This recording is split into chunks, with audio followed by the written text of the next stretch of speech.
Superstar Akshay Kumar আমাদের advice দিয়েছেন জানিস যে সূর্য ওঠার আগেই আমাদের উঠতে হবে। তাহলে আমাদের শরীর মন সব ভালো থাকবে। তুই উঠিস?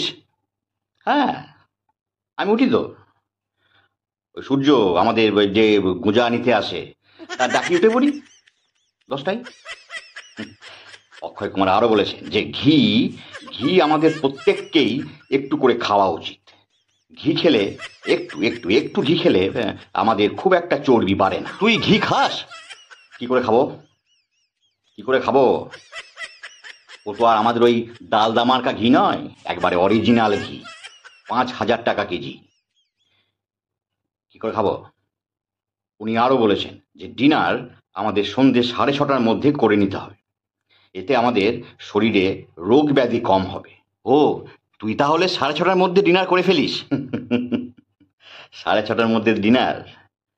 রাত 8টায় বন্ধুরা ঠেকে ডাকে ফোন করে, না গেলে না চামড়া গুটিয়ে দেবে। চপ সিঙ্গারা ঘুগনি ফুচকা এগুলো সব আমার জন্য ওয়েট করে, বুঝলি? ওই অ্যাডভাইস মানা বড় কঠিন, বড় কঠিন। শুধু একটা কথা আমি বুঝতে পারছি না, যে যে জিনিসটা খেয়ে অক্ষয় কুমার এই অ্যাডভাইসগুলো দেন সেই জিনিসটা উনি কখন খান? কোনটা বলতো? বিমল এলাইচি।